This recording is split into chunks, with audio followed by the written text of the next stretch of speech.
The morning sun cast long shadows across the military compound as Elena Martinez adjusted her uniform collar for the third time, ensuring it concealed the angry red lines that traced up her neck like twisted vines. 5 years had passed since the explosion that had claimed half her unit and left her face bearing the permanent reminders of that day in the desert. The physical therapy had ended years ago, but the emotional rehabilitation seemed to stretch endlessly before her, marked by averted gazes and whispered conversations that died abruptly when she entered a room. Elena had learned to navigate the world differently after the incident. She had developed an acute awareness of reflective surfaces, avoiding them when possible, and, when not possible, stealing quick glances that never lingered long enough for her to fully process what she saw. The woman in the mirror was a stranger wearing her name, bearing scars that told a story she wasn't ready to read completely.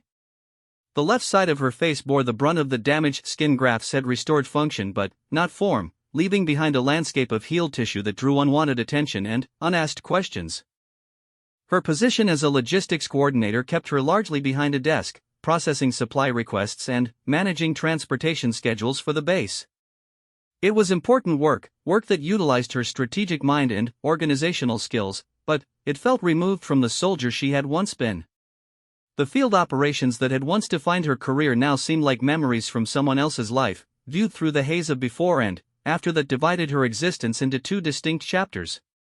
The other personnel treated her with a mixture of professional courtesy and careful distance. They were polite, always polite, but their interactions carried the weight of her visible difference. Conversations remained surface level, focused on immediate tasks and official business. The camaraderie she had once shared with her fellow soldiers had been replaced by a respectful isolation that felt more confining than protective. She had become someone to be admired from afar for her service and sacrifice, but not someone to be truly known or understood. Elena's apartment off base reflected this isolation. It was functional and clean, but notably devoid of photographs or personal mementos that might require explanation to visitors she never invited. The walls were painted in neutral colors that wouldn't draw attention, and the furniture was arranged to create clear sightlines to exits, habits developed not from paranoia, but from a deep-seated need to control her environment in ways she hadn't needed to before. The silence in her home was complete and deliberate, broken only by the television that provided background noise without demanding interaction. Her mother called weekly from Phoenix, conversations filled with careful optimism and unspoken worry. They talked about weather and work schedules, dancing around the larger questions that hung between them like fog.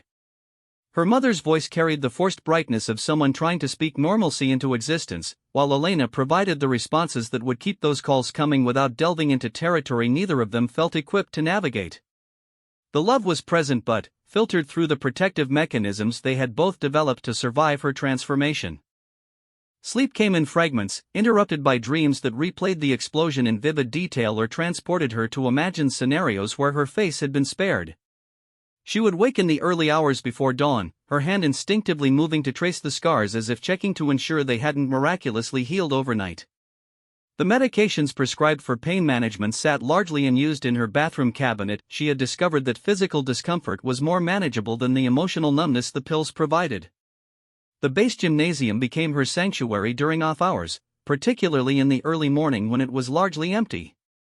Physical training provided structure and purpose, allowing her to reclaim some sense of control over her body. The weight machines didn't judge appearances, and the repetitive nature of exercise created a meditative state where the constant awareness of her reflection could fade into background noise. She had rebuilt her strength to levels that exceeded her pre-injury capabilities, as if physical prowess could somehow compensate for what had been taken from her. Her work performance remained exemplary, earning her commendations that felt simultaneously validating and hollow. She approached each task with meticulous attention to detail, double-checking calculations and maintaining organizational systems that other coordinators relied upon. The structure of military protocol provided comfort in its predictability. Regulations didn't change based on appearance, and competence could be measured in concrete terms that had nothing to do with scars or symmetry. During lunch breaks, Elena often found herself observing the easy interactions of her colleagues from a distance. She studied the way they laughed freely, touched each other's shoulders in casual gestures of friendship, and made eye contact without the hesitation that had become her norm. These observations weren't bitter or envious, but rather anthropological in nature, as if she were studying a social dynamic she had once participated in but could no longer fully access. The barrier wasn't insurmountable, but crossing it required energy she wasn't certain she possessed. The base library became another refuge, particularly the section dedicated to military history and strategy. Reading accounts of battles and campaigns allowed her to engage with the aspects of military service that transcended physical appearance. The great tacticians and leaders whose stories filled those pages had faced their own forms of adversity, and their triumphs were measured not in physical perfection but in intellectual achievement and moral courage. These stories provided context for her own experience, suggesting that transformation, even unwanted transformation, could be the beginning of something meaningful rather than the end of something precious. Her relationship with mirrors remained complicated and evolving. Some days brought acceptance, or at least tolerance, for the reflection that greeted her. Other days required active avoidance and the emotional energy to redirect her focus to more manageable concerns.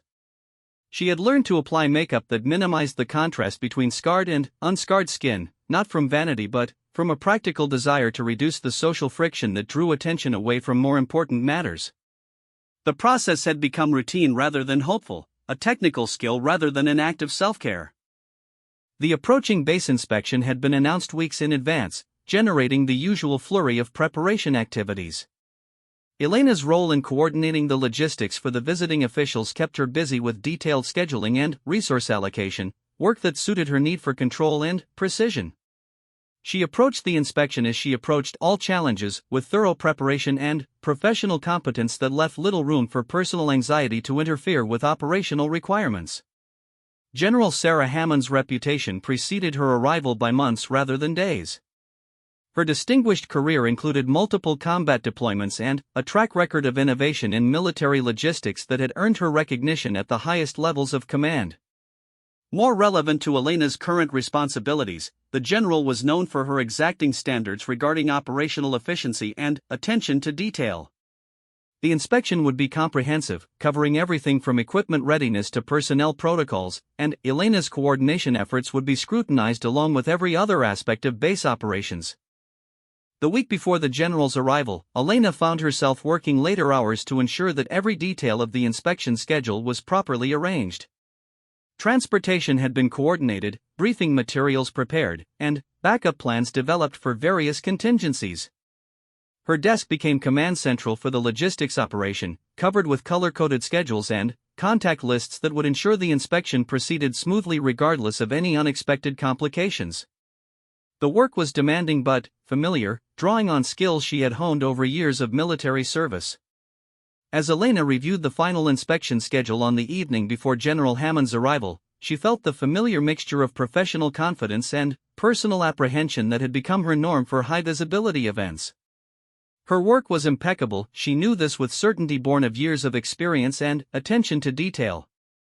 But the prospect of extended interaction with senior leadership brought the usual concerns about managing social dynamics while maintaining professional focus. She had become skilled at minimizing these challenges, but eliminating them entirely remained beyond her control. The base fell into the heightened state of readiness that always preceded major inspections, with personnel ensuring their uniforms met exacting standards and work areas achieving the sort of immaculate organization that impressed visiting officials. Elena participated in this preparation while also maintaining the operational oversight that would ensure the inspection itself proceeded according to plan. Her role placed her at the intersection of preparation and execution, requiring her to balance competing demands with the sort of efficiency that had become her trademark. That night, Elena's sleep was interrupted by the familiar dreams that visited whenever stress levels elevated. But, alongside the usual replay of past trauma came new scenarios involving professional failure and public embarrassment during the upcoming inspection. She woke before dawn feeling less rested than when she had gone to bed, but with the sort of focused energy that accompanied important days. The mirror in her bathroom reflected someone who looked competent and ready, even if the person behind the reflection felt less certain than her appearance suggested. Part 2, Recognition Beyond Reflection. General Sarah Hammond arrived precisely on schedule, stepping from the military transport vehicle with the sort of confident bearing that immediately commanded attention without demanding it. Elena observed the general's arrival from the administrative building window, noting the way other personnel straightened unconsciously in her presence and the efficient manner in which she conducted her initial overview of the base layout. The general's reputation for thoroughness was clearly well-deserved, as her first hour on base involved detailed questions about security protocols and operational readiness that tested the knowledge of even senior staff members. Elena's first direct interaction with General Hammond occurred during the briefing on logistics operations, where she presented a comprehensive overview of supply chain management and resource allocation procedures. The presentation had been prepared with typical attention to detail, including backup slides for anticipated questions and supporting documentation that demonstrated the base's efficiency metrics compared to similar installations. As Elena began her presentation, she noted that General Hammond's attention was focused entirely on the content being presented, her questions sharp and relevant to operational concerns rather than peripheral matters. The general's first question caught Elena slightly off guard, not because of its content, which was well within her area of expertise, but because of the directness with which it was delivered. Coordinator Martinez, your efficiency ratings show consistent improvement over the past 18 months. What specific changes in protocol generated these results? The question demonstrated that General Hammond had done her homework, reviewing performance data rather than simply accepting surface-level briefings. Elena's response outlined the systematic improvements she had implemented, from inventory management software upgrades to revised transportation scheduling that reduced waste and improved response times. As the briefing continued, Elena found herself settling into the familiar rhythm of technical discussion that had always been her strength. General Hammond's questions were challenging but fair, demonstrating genuine interest in understanding the mechanics of efficient operations rather than simply checking boxes on an inspection checklist. The conversation evolved beyond the prepared presentation into a detailed exploration of logistics challenges and solutions that reminded Elena why she had chosen military service in the first place. The intellectual engagement was energizing in a way she hadn't experienced in months. During a brief break in the formal briefing, General Hammond made a comment that initially seemed casual but would prove to be significant in ways Elena couldn't immediately recognize. Coordinator Martinez, I've reviewed your service record. Your innovative approaches to supply management during Operation Desert Shield were influential in developing current best practices. That level of field adaptability is rare and valuable. The comment was delivered matter-of-factly, as if discussing technical specifications rather than making personal observations, but it acknowledged a part of Elena's career that felt increasingly distant from her current reality. The afternoon portion of the inspection involved a walking tour of storage facilities and transportation hubs, areas where Elena's organizational systems were most visible. General Hammond examined equipment manifests and questioned procedural details with the thoroughness of someone who understood that logistics operations could make or break mission success. Elena found herself explaining not just what systems were in place, but why specific choices had been made and how they had evolved in response to changing operational requirements. The conversation felt more like a consultation between professionals than a formal inspection. As they moved through the vehicle maintenance bay, General Hammond paused to examine a modification that had been made to improve loading efficiency. Elena explained the innovation, which had emerged from field experience and had been adapted for base operations. The general's response was immediate and genuine. That's exactly the kind of adaptive thinking that separates competent logistics coordinators from exceptional ones. Have you documented this modification for potential implementation at other installations? The question implied that Elena's work had value beyond the immediate base operations, a perspective that felt both validating and overwhelming. The conversation took an unexpected turn when General Hammond asked about Elena's transition from field operations to administrative duties. The question was phrased professionally, focusing on how her field experience informed her current role, but it acknowledged the career change that Elena had come to view as a reduction rather than a transition. Field experience provides context that's impossible to replicate through training alone, Elena responded carefully. Understanding operational requirements from the ground up makes it easier to anticipate needs and prevent problems before they develop into crises. General Hammond nodded thoughtfully before making an observation that seemed to come from genuine reflection rather than polite conversation. The most effective leaders I've worked with understand operations from multiple perspectives. Your combination of field experience and administrative excellence is exactly what we need in developing next-generation logistics protocols. The comment suggested that Elena's career path hadn't been a retreat from meaningful service but rather preparation for different kinds of contribution that were equally valuable and, perhaps more strategically important. As the formal inspection concluded, General Hammond requested a private meeting to discuss what she termed potential opportunities for expanded responsibility. Elena agreed, though the prospect of extended one-on-one interaction with a senior general created the familiar anxiety about managing professional conversations while navigating personal self-consciousness. The meeting was scheduled for early the following morning, before the general's departure, providing Elena with an evening to prepare for discussions that might significantly impact her career trajectory. That evening, Elena found herself reviewing not just her service record and performance evaluations, but also confronting questions about what she wanted from her military career going forward. The conversation with General Hammond had reminded her of aspects of herself that she had allowed to become dormant: her strategic thinking, her innovative problem-solving, and her deep understanding of military operations. These capabilities hadn't been diminished by her physical transformation, even if her confidence in them had been shaken by the broader changes in her life. Sleep came more easily that night than it had in weeks, not because anxiety was absent but because it was balanced by a kind of professional excitement that had been missing from her daily routine. The prospect of expanded responsibilities felt both daunting and appealing, representing a potential path forward that didn't require her to pretend that her scars didn't exist but also didn't define her entirely by their presence.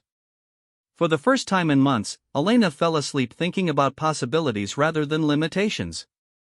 The morning meeting with General Hammond took place in the base commander's conference room, a formal setting that emphasized the significance of whatever discussion was about to occur. General Hammond arrived with a folder of documents and a direct manner that suggested this conversation had been planned rather than improvised. "Coordinator Martinez," she began, "I want to discuss an opportunity that would utilize your expertise in a broader context. Are you familiar with the Department of Defense Logistics Innovation Initiative?" Elena had heard of the program but wasn't familiar with its specific requirements or objectives. General Hammond explained that the initiative was designed to identify and implement innovative logistics solutions across multiple installations, drawing on successful practices from individual bases to create systematic improvements throughout the military. The position would involve consulting with various installations, analyzing their operations, and developing standardized protocols based on best practices identified during these assessments. The role would require extensive travel and interaction with personnel at all levels, from storage facility workers to installation commanders. It would also involve presenting findings and recommendations to senior leadership at the Pentagon, requiring communication skills and strategic thinking that went well beyond the administrative duties of Elena's current position. General Hammond explained the requirements with clinical precision, but her tone suggested genuine belief that Elena was qualified for the expanded responsibilities. The position requires someone with demonstrated excellence in logistics operations, proven ability to innovate under pressure, and the communication skills necessary to work effectively with diverse personnel, General Hammond continued. Your service record indicates strength in all these areas, and your current performance demonstrates sustained excellence despite significant personal challenges. That combination of technical competence and personal resilience is exactly what this role demands. Elena felt a complex mixture of emotions as General Hammond outlined the opportunity. Professional excitement competed with personal anxiety about increased visibility and social interaction. The role represented exactly the kind of meaningful contribution to military operations that she had thought was no longer available to her, but it also required her to move beyond the controlled environment she had constructed around her current duties. The opportunity was simultaneously everything she wanted and everything she feared. General Hammond seemed to recognize the weight of what she was proposing. "This isn't a decision that needs to be made immediately," she said. "But I want you to understand that this opportunity is being offered because of your demonstrated capabilities, not despite your personal challenges. The military needs leaders who understand that strength comes from overcoming obstacles, not from avoiding them. Your experience has given you perspectives that make you more valuable, not less valuable, for this kind of work." The conversation continued for another hour, covering practical details about the position's requirements and the timeline for implementation. General Hammond answered Elena's questions with the same directness she had demonstrated throughout the inspection, providing realistic assessments of both the opportunities and challenges the role would present. She also made clear that Elena's acceptance wasn't assumed; the offer was genuine, but so was the understanding that it represented a significant professional and personal decision. As the meeting concluded, General Hammond made one final comment that would resonate with Elena long after their conversation ended. "Coordinator Martinez, I've worked with many exceptional military personnel over my career. The ones who have the greatest impact aren't those who've never faced adversity, they're those who've faced it and chosen to let it strengthen rather than diminish them. Your scars don't make you less effective, they make you more human and more relatable to the people you'll be working with. That's not a liability, it's an asset." Elena left the meeting with a folder of materials about the Logistics Innovation Initiative and a deadline of 2 weeks to make her decision. The opportunity represented everything she had thought was lost to her: meaningful work, professional advancement, and the chance to contribute to military operations in ways that utilized her full range of capabilities. But it also required her to step beyond the safety of routine and predictability into a role that would demand confidence and abilities she had begun to doubt. Part 3, The Destruction of Weakness. Elena spent the following days in a state of internal tension that was both exhausting and energizing. The opportunity General Hammond had presented represented a fundamental choice between the security of her current situation and the uncertainty of professional growth that demanded personal transformation. She found herself analyzing the decision from multiple angles. Practical considerations about living arrangements and travel schedules competed with deeper questions about identity and self-worth that she had been avoiding since her injury. The folder of materials General Hammond had provided contained detailed descriptions of previous Innovation Initiative projects, showcasing the kind of systematic improvements that could be achieved when successful practices were identified and implemented across multiple installations. Elena studied these case studies with growing excitement, recognizing that the work represented exactly the kind of strategic contribution to military efficiency that had originally drawn her to logistics coordination. The scope and impact of the role exceeded anything she had imagined possible when she first accepted her current position. However, the personal requirements of the position couldn't be ignored or minimized through professional enthusiasm. The role would place her in constant interaction with new personnel, requiring her to establish credibility and build working relationships repeatedly. It would involve presentations to senior leadership, formal briefings, and collaborative work that demanded social confidence she wasn't certain she possessed. The controlled environment of her current duties had allowed her to excel within carefully managed parameters, but this opportunity would require adaptability and interpersonal skills that felt more challenging than technical competence. Elena found herself having imaginary conversations with General Hammond, practicing responses to anticipated questions and rehearsing explanations of her qualifications that didn't reference her scars or personal challenges. These mental exercises revealed how much energy she had been spending on managing other people's perceptions rather than focusing on her own capabilities. The realization was both liberating and frustrating. Liberating because it suggested that her professional limitations were largely self-imposed, and frustrating because it meant she had been underutilizing her abilities for months. The decision-making process was complicated by the absence of anyone with whom she felt comfortable discussing the opportunity in detail. Her mother would be supportive but might not fully understand the professional implications, while her current colleagues were friendly but not close enough for conversations about career transitions that involved personal revelation. Elena realized that her isolation, while protective, had also eliminated the support networks that might help her navigate complex decisions with greater confidence. 3 days after the meeting with General Hammond, Elena received an unexpected phone call from Major Jennifer Walsh, a former colleague from her field operations days who was now stationed at Fort Bragg. The call wasn't related to Elena's decision about the Innovation Initiative, but the conversation provided perspective that proved to be significant. Jennifer mentioned that she had heard about the opportunity through military networks and wanted to express her opinion that Elena would be perfect for the role. "Elena, I know you've had challenges since your injury, but you're exactly the kind of strategic thinker the military needs in these positions," Jennifer said. "Your ability to see inefficiencies and develop creative solutions was legendary in our unit. That hasn't changed because your face has changed. If anything, your experience has probably made you more aware of how operational decisions affect individual personnel, which makes your recommendations more practical and more humane. The conversation with Jennifer lasted for over an hour, covering not just the professional aspects of the opportunity but also the personal growth that accepting it would require. Jennifer was direct about the challenges Elena would face, acknowledging that increased visibility would mean dealing with reactions to her appearance repeatedly. But she was equally direct about Elena's capabilities and the value she could provide to military operations. You can't control how people react initially, Jennifer said, but you can control how quickly they recognize your competence. And, once they do, your appearance becomes irrelevant to your professional relationships. The conversation ended with Jennifer sharing her own experience of returning to active duty after a career-threatening injury that had required extensive rehabilitation. Her perspective was that professional identity could be rebuilt stronger than before if the rebuilding process was approached with intention and courage rather than resignation and fear.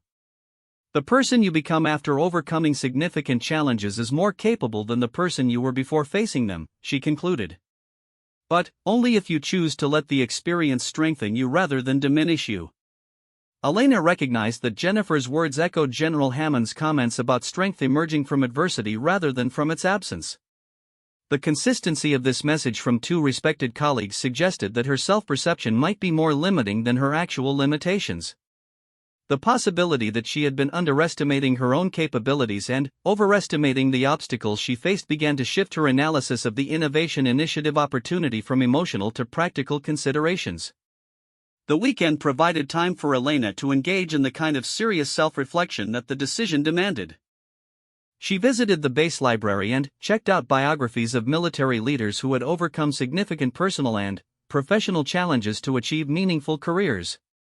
Reading about their experiences provided context for her own situation and suggested that transformation, even unwanted transformation, could be the foundation for achievement rather than an obstacle to it. The stories shared common themes about the necessity of confronting limitations rather than accepting them as permanent. Sunday evening found Elena at her computer, drafting a detailed analysis of the innovation initiative opportunity that treated the decision with the same methodical approach she applied to professional challenges. She created columns for advantages and disadvantages, immediate concerns and long-term implications, professional requirements and personal growth opportunities. The exercise revealed that most of her concerns were based on assumptions rather than facts, and that many of the challenges she anticipated could be addressed through preparation and practice rather than avoided through rejection. The analysis also revealed that accepting the opportunity would require her to abandon the protective strategies she had developed over the past 5 years. The controlled environment, predictable routines, and limited social interaction that had helped her manage the transition from field operations to administrative duties would all need to be replaced with adaptability, confidence, and interpersonal skills that felt rusty but not absent. The prospect was simultaneously terrifying and exciting, representing a chance to reclaim aspects of herself that she had thought were permanently lost. Monday morning brought renewed focus to Elena's regular duties, but with a different perspective on their meaning and context. Instead of viewing her current role as the limitation of her career, she began to see it as preparation for the expanded responsibilities General Hammond had outlined. The organizational systems she had developed, the efficiency improvements she had implemented, and the professional relationships she had maintained all represented foundations for the kind of strategic work the innovation initiative would require. Her current competence wasn't separate from her future potential, it was evidence of her readiness for greater challenges. The realization that she was already performing at a level that qualified her for advancement changed the nature of her decision from whether she was capable of succeeding in the new role to whether she was ready to accept the personal growth that success would require. The professional requirements no longer seemed insurmountable, the personal requirements remained challenging but no longer seemed impossible. The shift in perspective was gradual but decisive, moving her from analysis of external factors to acceptance of internal necessity. Tuesday brought a conversation with the base commander, who had apparently been briefed by General Hammond about the opportunity and wanted to discuss Elena's potential departure. Colonel Martinez, no relation, despite sharing a surname, was direct about his preference that she remain in her current position, where her performance had been exemplary and her departure would create operational challenges. But he was equally direct about his recognition that the innovation initiative represented a significant advancement that would utilize her capabilities more fully than her current duties allowed. "Elena, you've exceeded every performance standard in your current role, but I've always had the sense that you were capable of more than what we've been able to offer you here," he said. "This opportunity sounds like exactly the kind of challenge that would utilize your full range of abilities. My preference is selfish, I want to keep excellent personnel, but my recommendation is professional. Accept the position if you believe you're ready for the challenge it represents." The conversation with Colonel Martinez provided external validation of Elena's internal conclusion that the opportunity represented advancement rather than risk. Her current supervisor's willingness to recommend her departure for a position that would benefit her career development suggested that her performance had been strong enough to justify confidence in her ability to succeed in more demanding roles. The professional support she had assumed was absent had actually been present but unexpressed until circumstances made its expression appropriate. Wednesday evening found Elena drafting her acceptance letter to General Hammond, a process that required her to articulate not just her decision but her understanding of what the decision represented. The letter needed to convey professional enthusiasm while acknowledging the personal growth that the role would require. It also needed to demonstrate her realistic assessment of the challenges involved and her commitment to meeting them with the same excellence she had brought to her current duties. The final version of the letter was brief and direct, reflecting the communication style that had served her well throughout her military career. She accepted the position with the innovation initiative, requested a reasonable timeline for transition that would allow her to complete current projects and transfer responsibilities effectively, and expressed appreciation for General Hammond's confidence in her capabilities. The letter concluded with a commitment to approach the new role with the same dedication to excellence that had characterized her service since her injury. Thursday morning, Elena hand-delivered her acceptance letter to the base commander for forwarding to General Hammond. The act of physically submitting the letter created a sense of finality that was both relief and anticipation. The decision had been made not impulsively but through careful analysis that had forced her to confront assumptions about her own capabilities and limitations. The result was a choice that felt aligned with both professional aspirations and personal growth rather than a compromise between competing concerns. The phone call from General Hammond came that afternoon, expressing satisfaction with Elena's decision and outlining the next steps in the transition process. The conversation was brief and professional, focusing on practical details about reporting dates, initial assignments, and administrative requirements. But General Hammond concluded the call with a comment that reinforced Elena's sense that she had made the right choice. "Coordinator Martinez, I'm confident this role will utilize your abilities effectively and provide opportunities for the kind of contribution to military operations that your service record suggests you're capable of making." Elena's last 2 weeks at her current assignment passed quickly, filled with the kind of detailed transition work that ensured her departure wouldn't create operational problems. She prepared comprehensive documentation of her organizational systems, trained her replacement on efficiency protocols she had developed, and completed final reports on projects she had been managing. The work was familiar and satisfying, representing the culmination of efforts that had established her reputation for professional excellence despite personal challenges. The farewell gathering organized by her colleagues was modest but genuine, reflecting relationships that had been professional but respectful. Several people made comments about missing her efficiency and attention to detail, while others expressed confidence in her success in the new role. The interactions were more personal than any she had experienced since returning to duty after her injury, suggesting that her colleagues' reserve had been respect for her privacy rather than rejection of her presence. The realization was both reassuring and regretful. Reassuring because it indicated acceptance she hadn't recognized, regretful because it suggested opportunities for connection she had missed. Elena's final day at the base was spent completing paperwork and packing personal items that had accumulated in her office over the years. The physical process of clearing her desk and removing personal touches from the workspace created space for reflection on what the position had provided and what it had required. The role had offered security and the opportunity to rebuild professional confidence, but it had also enabled avoidance of challenges that her new position would require her to confront directly. The transition felt like graduation rather than departure, completion of necessary preparation for more demanding work ahead. The drive to her new duty station took place on a clear autumn morning that seemed appropriate for the transition she was making.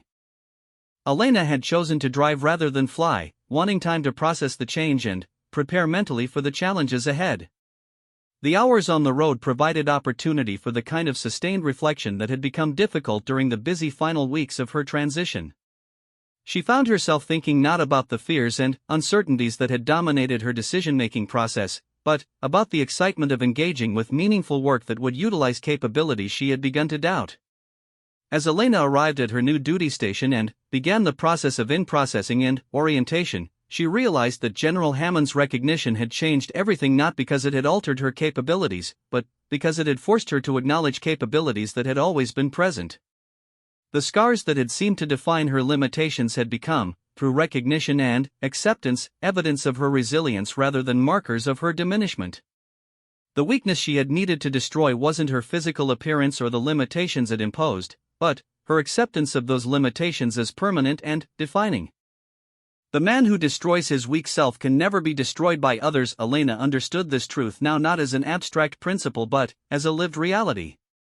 Her transformation hadn't been completed by her injury and scarring, it had been completed by her decision to reject the limitations she had imposed on herself in response to others' reactions and assumptions. The strength that would carry her forward hadn't been built despite her challenges but, because of them, forged through the process of confronting and overcoming her own fears rather than avoiding or minimizing them. General Hammond's recognition had indeed changed everything, but not through external validation or professional opportunity. It had changed everything by creating circumstances that required Elena to recognize what had always been true, that her value as a person and as a professional wasn't diminished by her scars, that her capabilities weren't limited by other people's initial reactions, and that her future wasn't determined by her past trauma but by her present choices. The laughter that met her scars now wasn't mockery but joy, the joy of reclaimed possibility and restored confidence in her own strength. The Innovation Initiative would present challenges that would test every aspect of Elena's professional and personal development. She would work with personnel who might initially focus on her appearance rather than her capabilities. She would present findings to senior leadership who might question her credibility based on assumptions about scarred and damaged personnel. She would face situations that demanded confidence and assertiveness that felt unfamiliar after years of careful self-protection. But she would face these challenges as someone who had already overcome the most difficult obstacle, her own acceptance of limitation as permanent rather than temporary.